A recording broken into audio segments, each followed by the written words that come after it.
Hello, my dear students. Myself M.K. Gupta, chemistry expert. बच्चों, इसके पहले लेक्चर में हमने आपको एप्लीकेशन ऑफ इंडक्टिव इफेक्ट सिखाया था। आज मैं उसी को आगे और सिखाने जा रहा हूं आप लोगों को। अच्छा, लास्ट में मैंने आपको एक प्रॉब्लम दी थी, आपको याद हो, ब्रिज हेड कार्बोकैटायंस की प्रॉब्लम दी थी।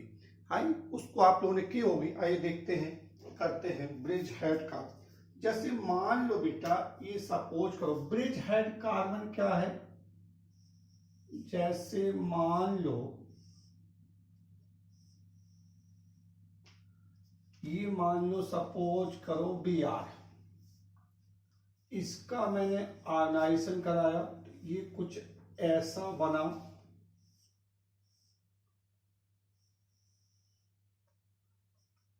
पॉजिटिव Br नेगेटिव, ठीक है। अब आप देख रहे हो ये जो कार्बन दोनों रिंग में कॉमन होते, जब कुछ एटम दूसरे एटम के रिस्पेक्ट में कॉमन होते हैं तो उसे हम लोग कहते हैं ब्रिज हेड कार्बन या फ्यूज्ड कार्बन या कंडेंस कार्बन, ठीक है। तो यहां पे इस कार्बन पे आप देख रहे होंगे हाइब्रिडाइजेशन क्या है बेटा, sp2 है, और sp2 है तो ये कैसा है, प्लेनर है, प्लेनर। और यहां पे जो बॉन्ड एंगल होगा वो 120 पर। कहने का मतलब यहाँ पे जो तीन बॉन्ड्स होंगे वो 120 पर इनक्लाइन होंगे। मानते हो कि नहीं मानते हो? चल, इसी टाइप से मैं एक और फिगर बना रहा हूं अब की बार, क्योंकि मैंने लास्ट में एक आपको दो प्रॉब्लम देके गया था कि आप लोग करना है। मान लो ये Br, इसका मैंने आयनाइजेशन कराया तो ये बना। मानते हो कि नहीं? इसको पॉजिटिव दिस। अब दिस कंपाउंड बेटा एग्जिस्ट, यानी कि जब positive charge bridge head carbon पर होगा तो वो कंपाउंड एग्जिस्ट नहीं करेगा, ठीक है। This compound not exist, this compound sir क्या नॉट एग्जिस्ट। क्यों? हमने कहा जो यदि पॉजिटिव चार्ज कार्बोकैटायन यानी कि पॉजिटिव चार्ज यदि ब्रिज हेड कार्बन पर, इसको हम लोग क्या बोलते हैं बाबू, ब्रिज हेड कार्बन। कौन सा कार्बन बोलते हो? Bridge head carbon. जब ब्रिज हेड कार्बन पे पॉजिटिव चार्ज होगा तो अकॉर्डिंग टू ब्रैडिट, ठीक है, ये कार्बोकैटायन ब्रिज हेड कार्बन की प्लेनरिटी को क्या कर देगा, डिस्ट्रॉय कर देगा। क्या कर देगा बेटा? डिस्ट्रॉय। तो इसके माने आप लिख लीजिए, यहां पे आप देख रहे हैं ये सेकेंडरी कार्बोकैटायन है, मानते हो कि नहीं? ये मान लो टर्सरी कार्बोकैटायन है, मान। तो यहां पे लिख लो दिस कंपाउंड नॉट एग्जिस्ट। समझ गया बाबू क्यों नहीं एग्जिस्ट कर रहा? क्योंकि because positive charge present on bridge head carbon, it's planarity क्या है, डिस्ट्रॉय हो जाएगी। क्या हो जाएगी? प्लेनरिटी क्या हो जाएगी, डिस्ट्रॉय हो जाएगी। क्यों? क्योंकि यहां पे आप देख रहे होंगे कि बॉन्ड sp2 है, sp2 है तो प्लेनर होगा, प्लेनर होगा तो 120 होगा। क्या यहाँ पे तीन बॉन्ड क्या 120 पर इंक्लाइन होंगे? ये पॉसिबल नहीं। इसलिए ब्रैडिट के मुताबिक positive charge bridge head carbon पर नहीं हो सकता। तो आप कैसे लिख लो, ठीक है, according to Bredt rule, according to Bredt rule, Bredt के मुताबिक, ठीक है, sp2 hybridise will not takes place at bridge head carbon. ये क्लियर हुआ बेटा? जब भी बेटा positive charge bridge head carbon पर आएगा तो वो अपनी प्लेनरिटी क्या कर देगा, डिस्ट्रॉय कर देगा, लूज कर देगा, डिपार्ट कर देगा, ठीक है। इसलिए अब आप देख रहे होंगे यहां पे जो पॉजिटिव चार्ज है ब्रिज हेड कार्बन पर नहीं है, यहां पे positive charge bridge head carbon पर है, ठीक है। जब ब्रिज हेड कार्बन पे इसके यानी यहाँ पर स्ट्रिकली क्या होगा, क्राउडेड होगी, स्ट्रिक हिंडनेस ज्यादा होगी। जब स्ट्रिक हिंडनेस ज्यादा होगी तो ये क्या होगा, लेस स्टेबल होगा, जबकि ये कैसा होगा, मोर स्टेबल। जबकि आपको मैंने पढ़ाया था कि टर्सरी कार्बोकेटाइंस क्या होते हैं, बढ़िया होते हैं, सेकेंडरी कार्बोकेटाइंस क्या होते हैं, गंदे होते हैं। अब आप अगर मैं इसको मान लो फर्स्ट मान लूं, इसको फर्स्ट मान लूं, इसको सेकंड मान लूं, तो ये स्ट्रिकली क्राउडेड है, मोर स्ट्रिक हिंडनेस है, यहाँ पे लेस स्ट्रिक हिंडनेस है। इसके यानी से first is more stable than sir क्या, सेकंड। ये आप बेटा देख लीजिए, ठीक है। फर्स्ट इज है सेकेंडरी कार्बोकेटाइन, फिर भी ये मोर स्टेबल है किससे, टर्सरी कार्बोकेटाइन से। ध्यान रखना बेटा, जनरली टर्सरी कार्बोकेटाइन ज्यादा स्टेबल होता है, यहाँ पे मैंने सेकेंडरी को स्टेबल किया क्योंकि यहाँ पे जो पॉजिटिव चार्ज है वो ब्रिज हेड कार्बन पर, ब्रिज हेड कार्बन क्लियर हो गया। जब some atoms are common with respect to other known as, क्या कहते हो उसे, ब्रिज हेड कार्बन कहते हो, ये ब्रिज हेड। तो पॉजिटिव चार्ज कभी भी ब्रिज हेड कार्बन पर नहीं होगा। अभी आगे चल के पढ़ाएंगे कि ये ना तो जो ब्रिज हेड कार्बन पे हाइड्रोजन लगा है, ना तो ये आगे चल के SN1 रिएक्शन देंगे और ना ही SN2 रिएक्शन देंगे, ठीक है। आगे चलो बेटा, इसके आगे चलते हैं नेक्स्ट, ठीक है। इसका मतलब ये क्वेश्चन आप क्लियर कर सकते हैं कि जब ब्रिज हेड कार्बन पे कार्बोकेटाइन पॉजिटिव चार्ज हो, यानी कि ब्रिज हेड कार्बोकेटाइंस कैसे होते हैं, अनस्टेबल होते हैं, जबकि ब्रिज हेड कार्बोनाइन कैसे होते हैं, स्टेबल होते हैं। तो ये आप लिख सकते हो यहाँ पर, ठीक है। ये क्वेश्चन बना सकते हो कि ब्रिज हेड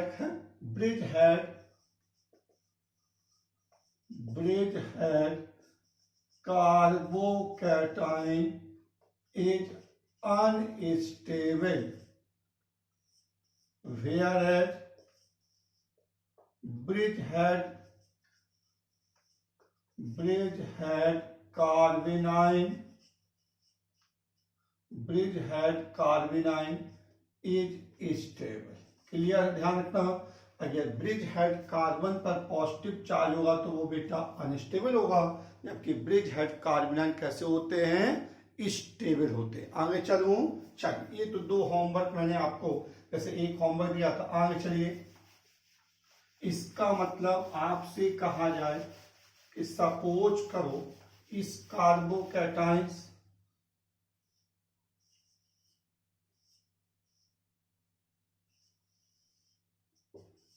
फर्स्ट मान लो इसको मैंने दिया था पिछले लेक्चर में आपको,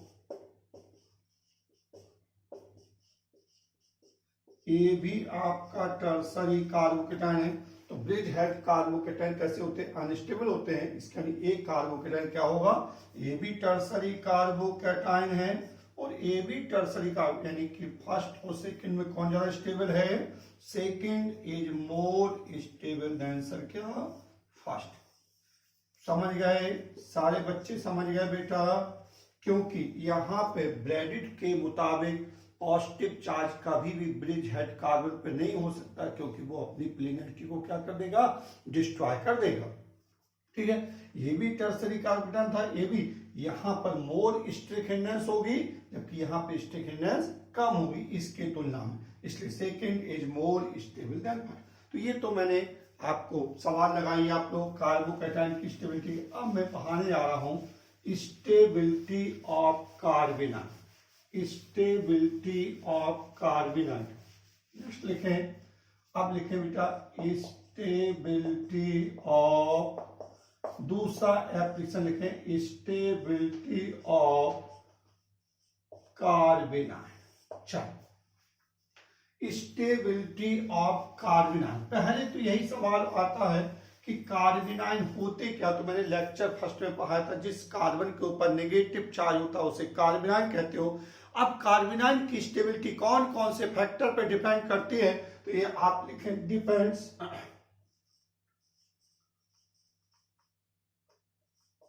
डिपेंड्स अपॉन, नंबर एक रेजोनेंस इफेक्ट, किस किस पे बेटा, नंबर एक रेजोनेंस इफेक्ट पर, नंबर दो इंडक्टिव इफेक्ट पर, और तीसरा बेटा लिख सकते हो आप परसेंटेज ऑफ एस कैरेक्टर।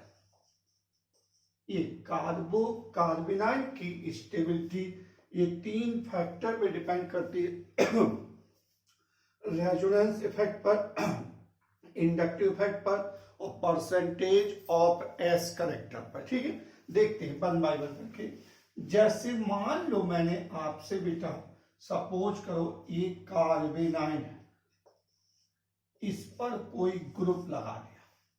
ये ग्रुप मैंने पिछले टर्म पे बताया था इलेक्ट्रॉन डोनेटिंग भी हो सकता है और इलेक्ट्रॉन विथड्रॉइंग भी हो सकता है। मानते बेटा ये जो ग्रुप्स है वो इलेक्ट्रॉन डोनेटिंग भी हो सकता है और इलेक्ट्रॉन विथड्रॉइंग भी हो सकता है। तो सबसे पहले हम लोग केस फर्स्ट जल्दी से लिखो।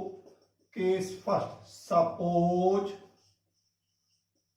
Group is electron donating group. कौन सा ग्रुप?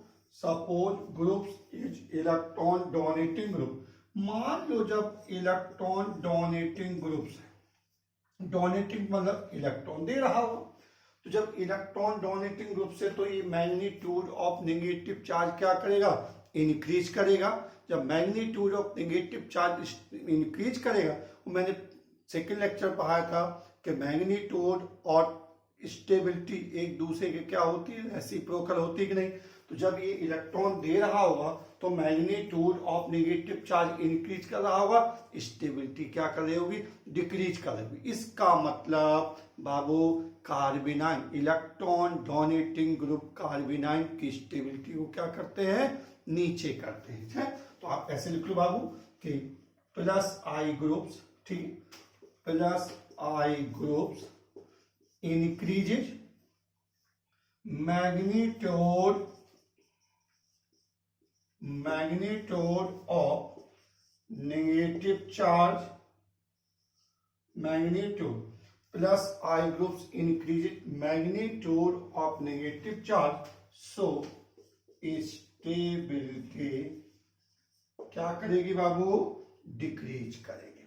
ये तो कंफर्म हो गया। ठीक है बेटा, इसका मतलब जो इलेक्ट्रॉन डोनेटिंग ग्रुप्स होते हैं वो कार्बेनाइन की स्टेबिलिटी को, यानी कि कैसे हम लोग मैथ के हैं तो stability of carbanion inversely proportional to plus I groups. Stability of carbanion inversely proportional to किसके? प्लस आई ग्रुप के। देखते हैं, सवाल करते हैं। यानी कि प्लस आई ग्रुप की संख्या आप बढ़ाते जाएंगे तो कार्बेनाइन की स्टेबिलिटी क्या होती जाएगी?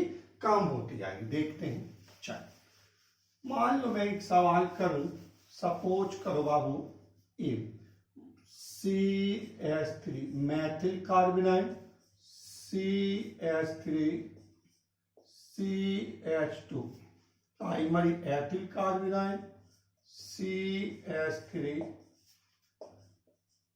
दिस, और यहां पर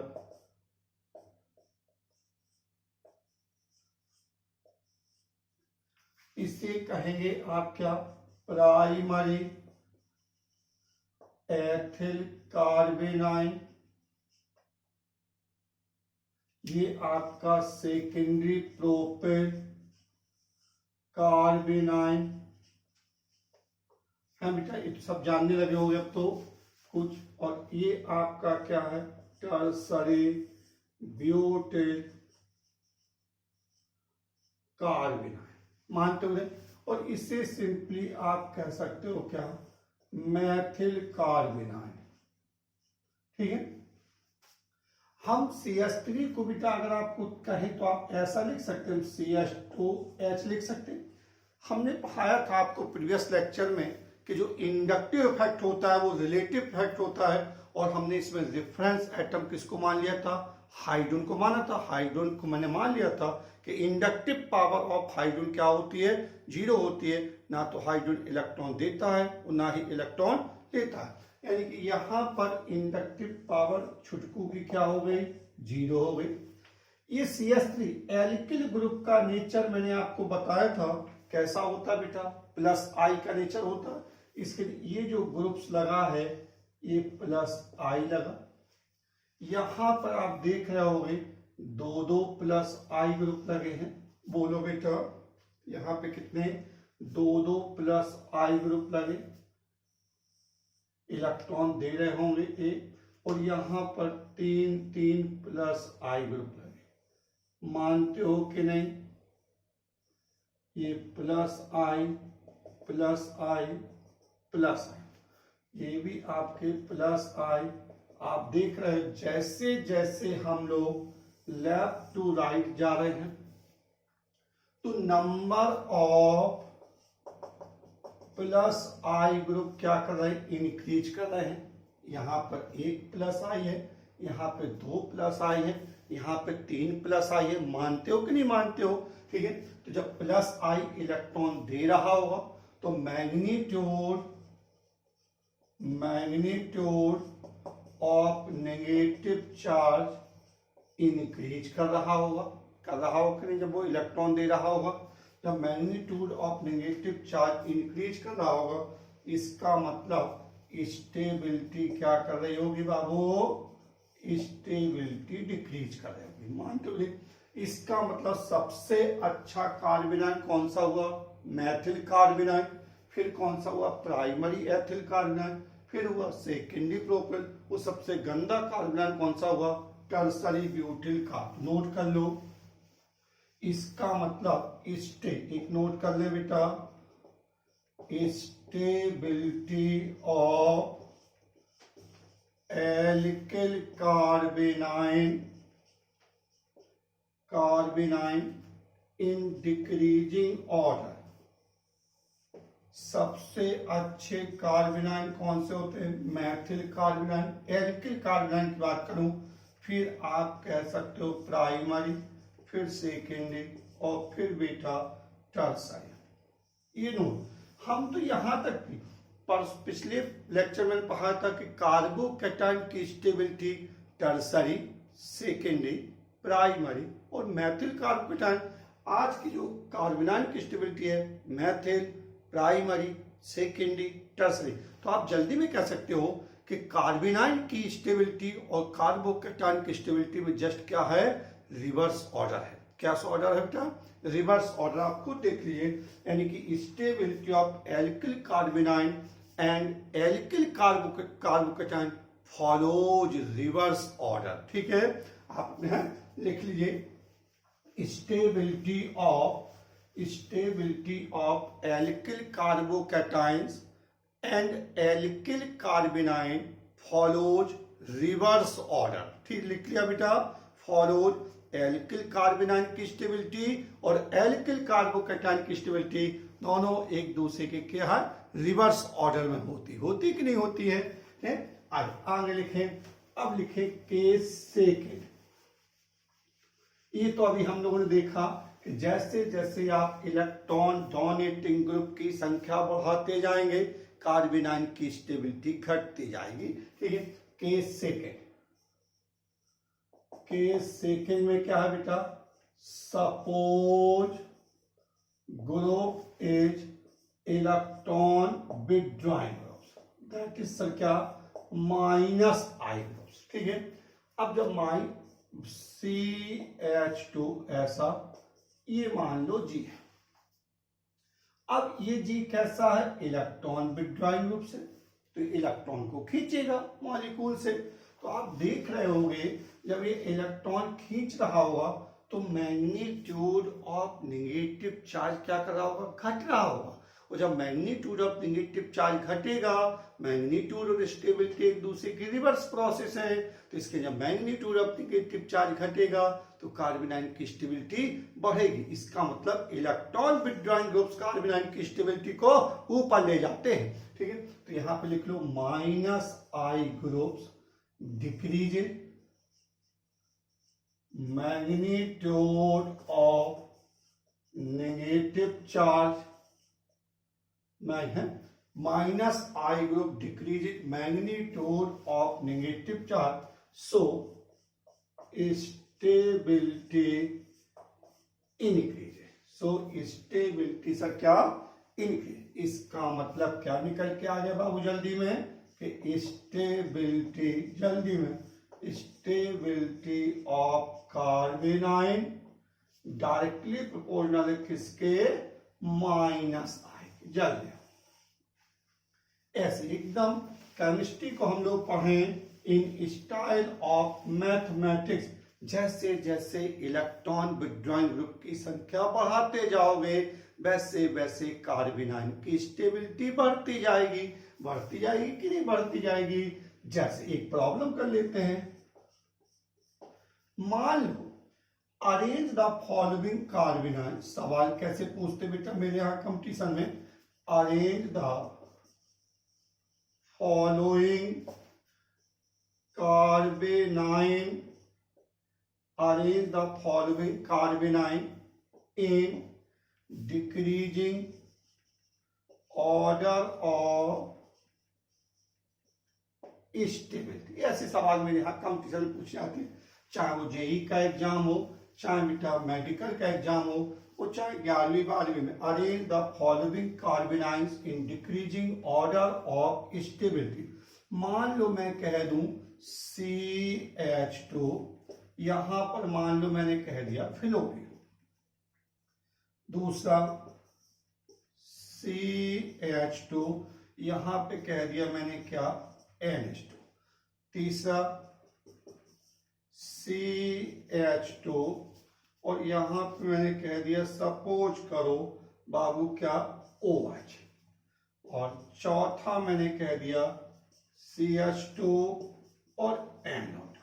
मान लो ये ऐसा चारों कार्बेनाइन मैंने लिखे। अब आपको याद करिए जरा, दूसरे लेक्चर में मैंने पढ़ाई थी प्लस आई और माइनस आई की टेबल पढ़ाई थी, हाइड्रोजन के रिस्पेक्ट में पढ़ाई थी। तो आप देख रहे होंगे NO2 के, ठीक है, इन जो चार ग्रुप्स लगे चारों के चारों माइनस आई है, तो NO2 की इलेक्ट्रॉन खींचने की टेंडेंसी क्या है, मान लो 4 गुनी है। NO2 के रिस्पेक्ट में फ्लोरीन की क्या होगी बेटा, मान लो 3 गुनी है, ठीक है। और फ्लोरीन यहां पे फिर क्या है बेटा, OH की आपने देखा होगा 2 गुनी और NH2 कितने, 1 गुनी। तो NO2 बहुत तेजी से इलेक्ट्रॉन खींच रहा होगा। जब NO2 बहुत तेजी से इलेक्ट्रॉन खींच रहा, यानी कि ग्रुप्स की माइनस आई पावर जितनी ज्यादा होगी कार्बेनाइन की स्टेबिलिटी उतनी ही ज्यादा होगी। इसका ये जब बहुत तेजी से इलेक्ट्रॉन खींच रहा होगा तो मैग्नीट्यूड ऑफ नेगेटिव चार्ज बहुत तेजी से डिक्रीज कर रहा होगा, स्टेबिलिटी बहुत तेजी से इंक्रीज कर रही होगी कि नहीं कर रही होगी, ठीक। तो सबसे बढ़िया स्टेबिलिटी किसकी हुई, 4th की हुई।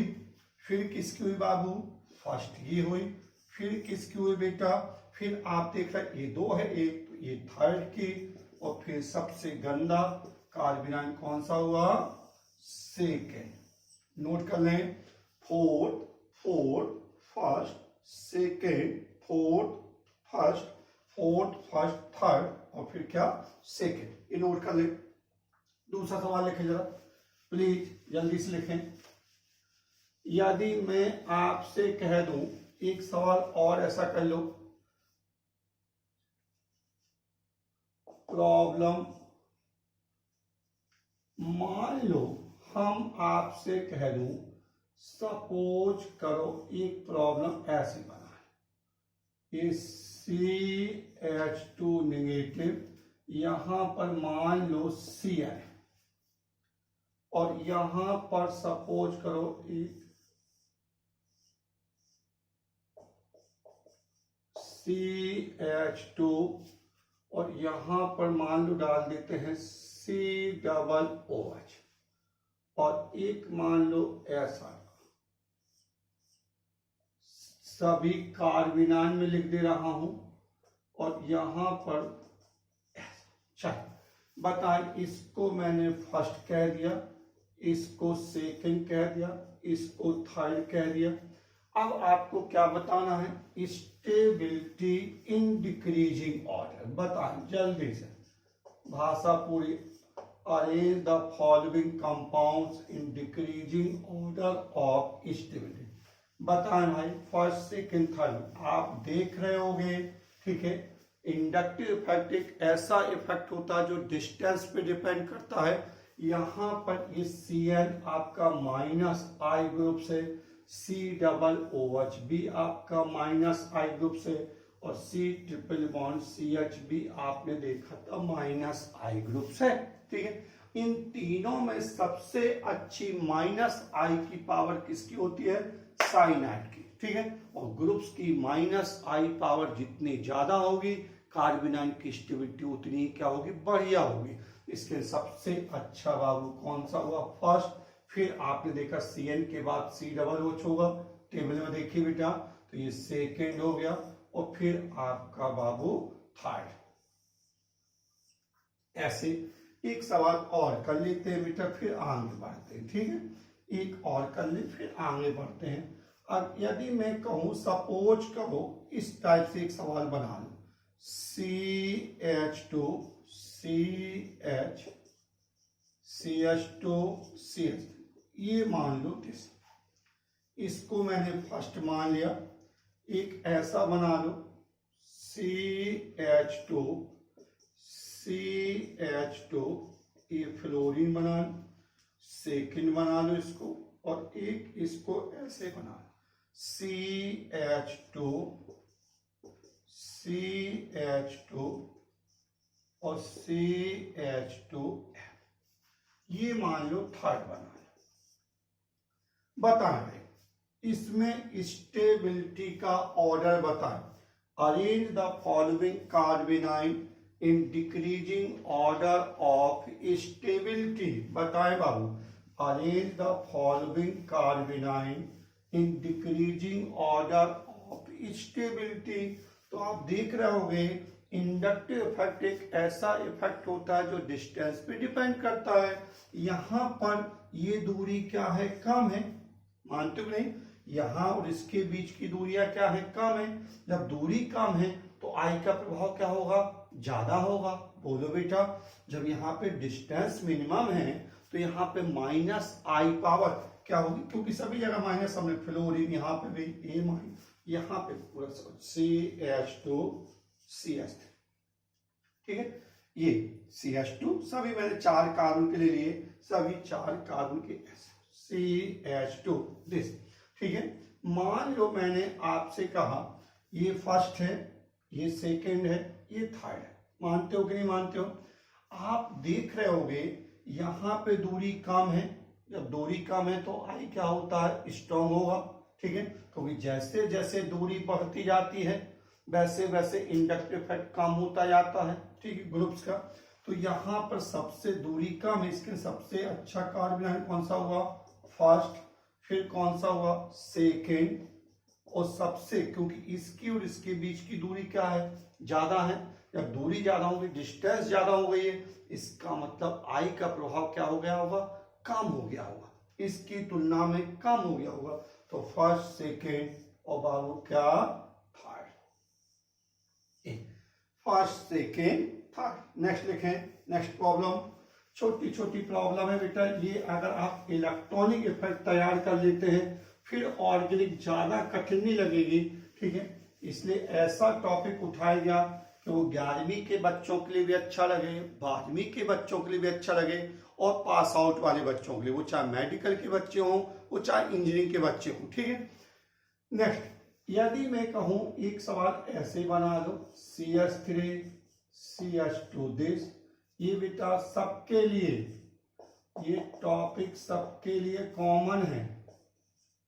यहां पर बताएं, अब बताएं फर्स्ट, सेकेंड, थर्ड में स्टेबिलिटी का ऑर्डर बताएं प्लीज।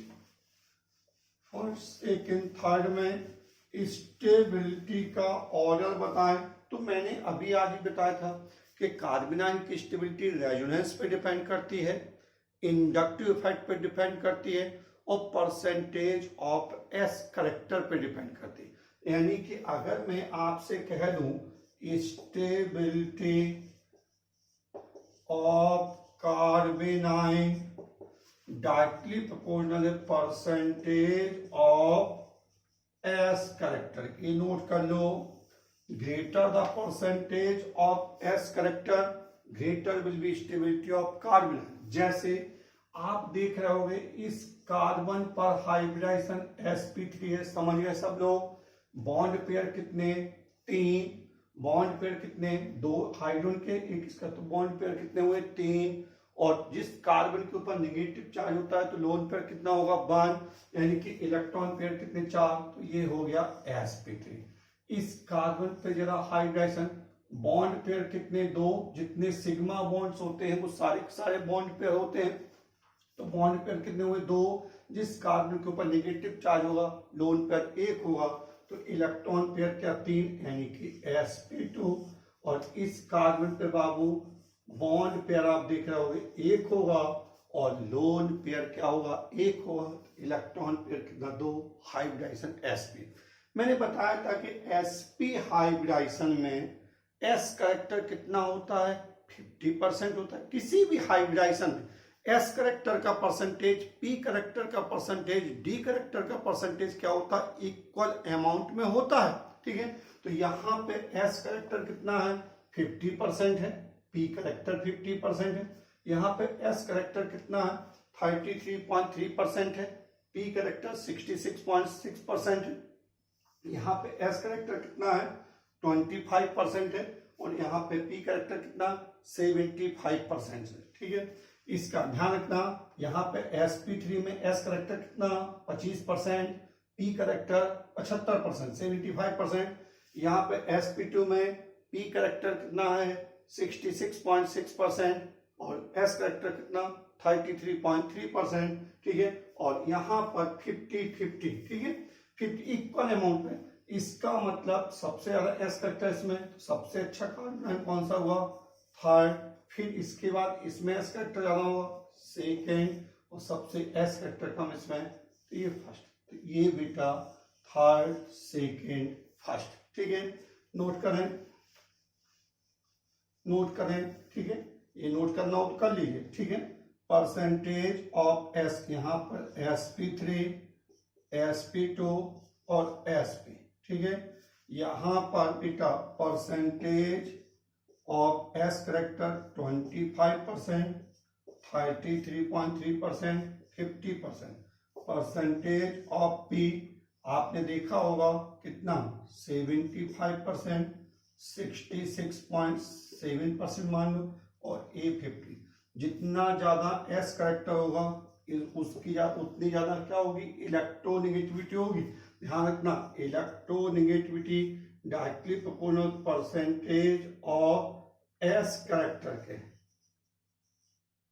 जैसे जैसे s करेक्टर बढ़ेगा, इलेक्ट्रोनिक sp3 कार्बन की इलेक्ट्रोनिक कितनी होती है, 2.5 होती है। sp2 कार्बन की इलेक्ट्रॉन 2.75 होती है, और sp कार्बन की कितनी होती है, 3.2। तो एक टेबल बना लो छोटी सी,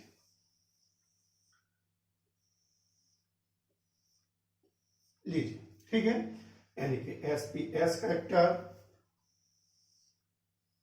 p करेक्टर और इलेक्ट्रोनेगेटिविटी, ठीक है। इलेक्ट्रोनेगेटिविटी है sp3 की 2.5, sp2 की 2.75, और sp की क्या, 3.25। यानी कि जैसे जैसे s करेक्टर बढ़ रहा वैसे वैसे उसकी क्या है, इलेक्ट्रोनेगेटिविटी कार्बन की इंक्रीज कर रही है। चलिए आगे। तो ये तो बेटा थी कार्बेनाइन से संबंधित इंफॉर्मेशन, ठीक है।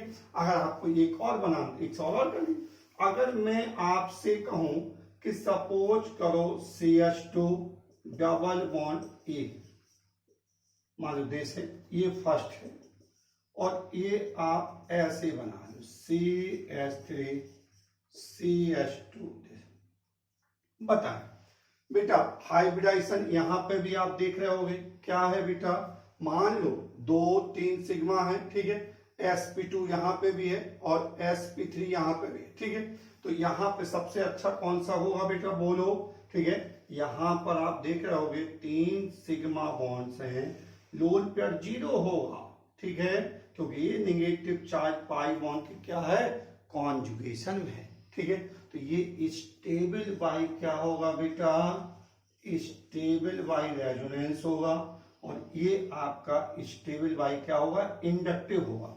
और रेजोनेंस क्या है, डोमिनेंट होता है ओवर क्या, इंडक्टिव इफेक्ट पर इसके अगर मैं कोई पूछूं, ठीक है, कि फर्स्ट और सेकंड में कौन ज्यादा स्टेबल है, तो स्टेबल बेटा फर्स्ट ग्रेटर देन आंसर क्या सेकंड, यानी कि ये आपका एल्किल कार्बन आयन है और ये आपका एल्किल क्या है, एल्किल कार्बन आयन। ध्यान रखना ये आपका एलाइलिक कार्बन आयन क्या है, इसे क्या बोलते हो,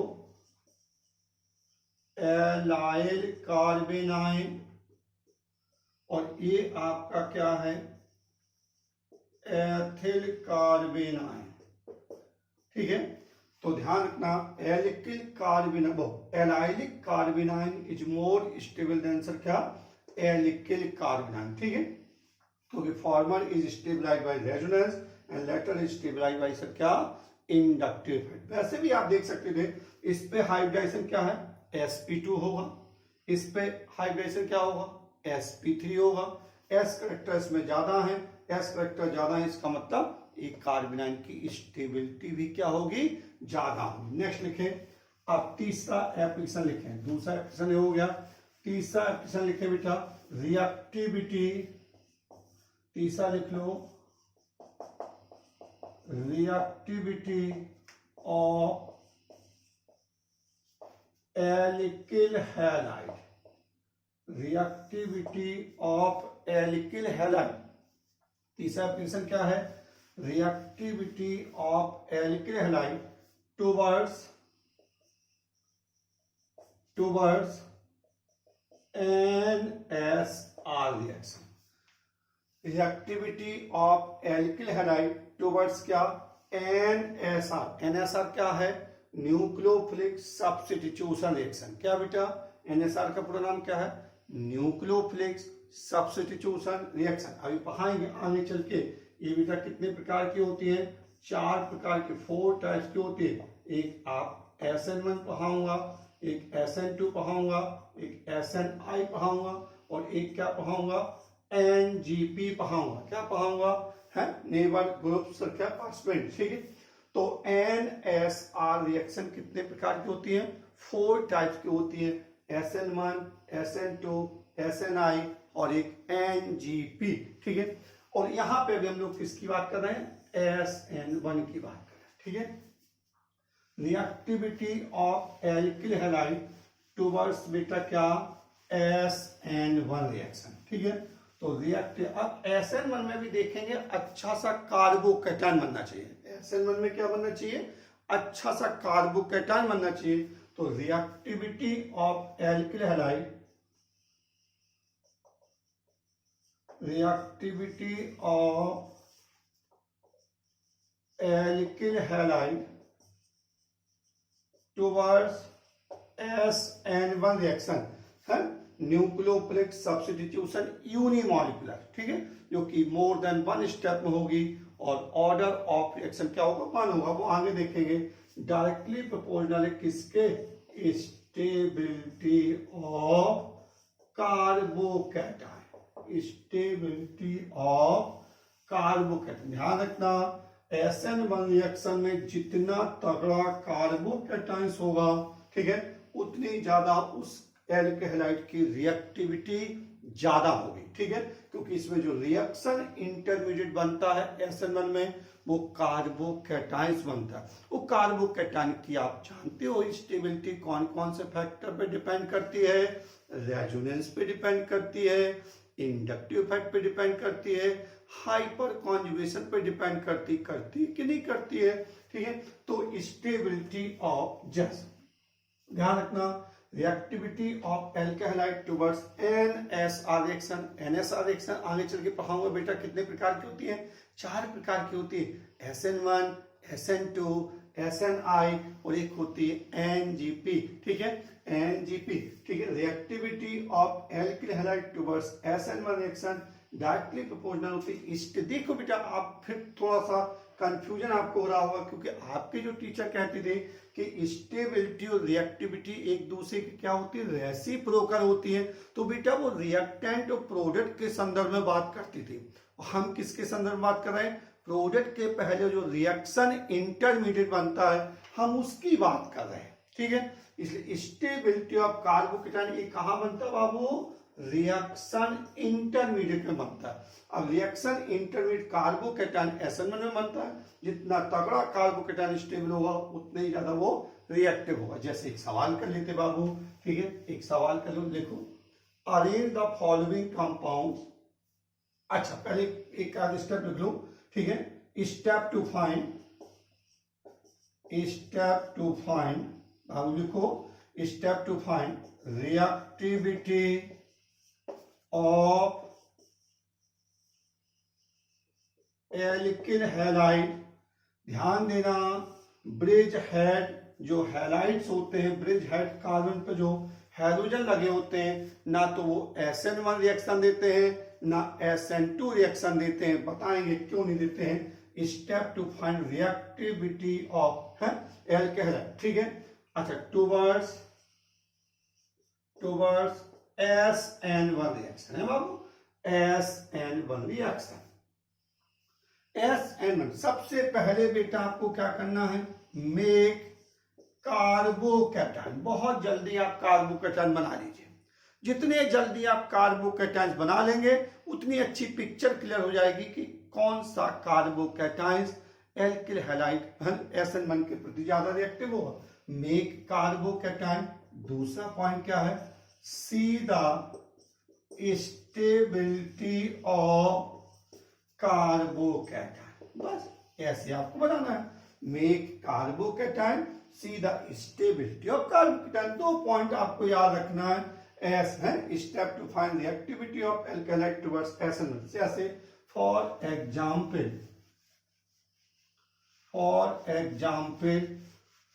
बाबू, फॉर एग्जाम्पल जैसे मान लो CH3Cl और यहां पर CH3, मान लो हाइड्रोजन पार्ट हम सेम ले रहे हैं और एल्किल पार्ट को डिफर करा दे रहे हैं, तो ये CH3 दिस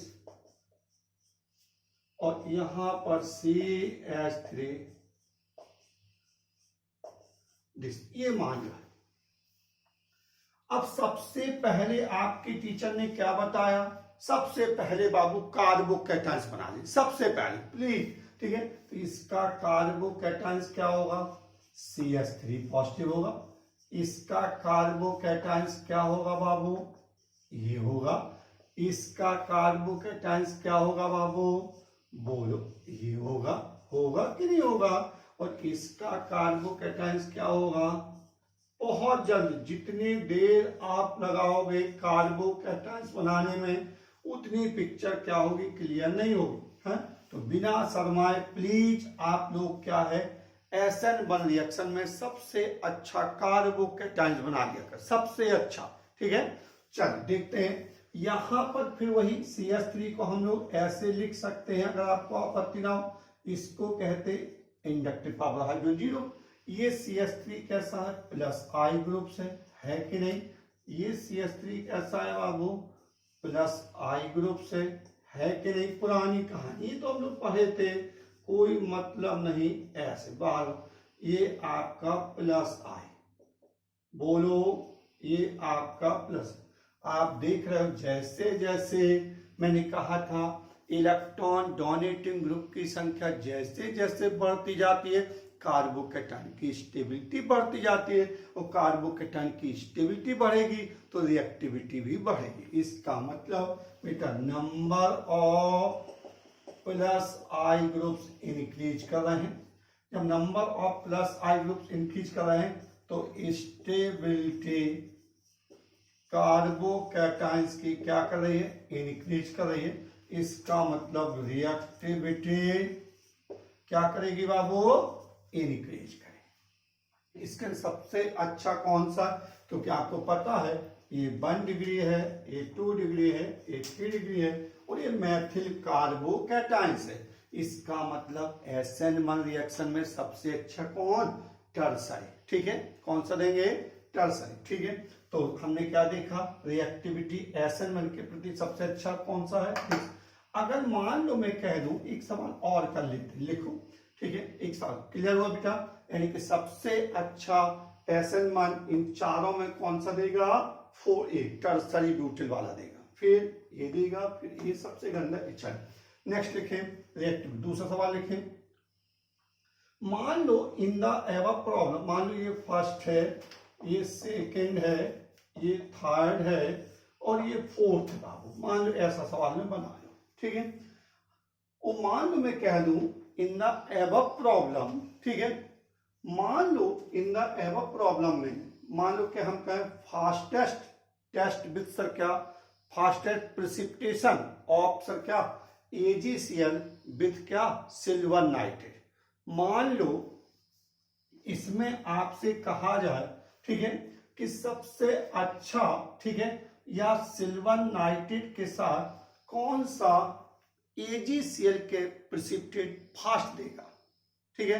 तो लिखिए आप मेरा बेटा, आप एक क्वेश्चन लिख लो, इन द एबव प्रॉब्लम, ठीक है, which gives white precipitate of AgCl with silver nitrate solution, ठीक है। बताएं भाई। तो अब देखो ये Cl बहुत जल्दी बाहर करे क्योंकि इसका कार्बोकेटायन अच्छा स्टेबल होगा। जितने जल्दी Cl बाहर हो जाएगा उतने जल्दी आपको सिल्वर नाइट्रेट क्या सिल्वर आयनों से लपक लेगा, ठीक है। तो ये AgCl का क्या होगा, व्हाइट प्रिसिपिटेट बन जाए। तो लिख ले बेटा, एक क्वेश्चन लिख लो, in the above problem, in the above problem, in the above problem, ठीक है, व्हाइट प्रिसिपिटेट ऑफ AgCl, ठीक है, fastest. In the above problem white precipitate of AgCl sir क्या fastest with silver nitrate solution. बता silver nitrate, ठीक। In the above problem white precipitate of AgCl fastest with silver nitrate solution. तो क्या टिक करके आएंगे बेटा, फोर्थ। कौन सा, मान लो हम 4 ऑप्शन दे दूं, फर्स्ट, सेकेंड, थर्ड, ठीक है, और फोर्थ। तो आप देख रहे हैं इसका कार्बोकेटायन क्या होगा, अच्छा बनेगा, क्योंकि इसकी चाहत होगी कि जल्दी जल्दी Cl को बाहर कर। तो आंसर क्या हो जाएगा, फोर्थ हो जाएगा। आंसर क्या हो जाएगा बाबू, फोर्थ। तो बेटा आप लोग अब लिखें नेक्स्ट पॉइंट, ठीक है। इसका नेक्स्ट एप्लीकेशन लिखें, strength of acidic strength and basic strength. लिखो एसिडिक स्ट्रेंथ ऑफ, लिख लो एसिडिक स्ट्रेंथ ऑफ एसिड, ठीक है। इसको हम लोग नेक्स्ट टर्न पर डिस्कस करते हैं, ठीक है बेटा। ओके, ठीक है, ऑल द बेस्ट।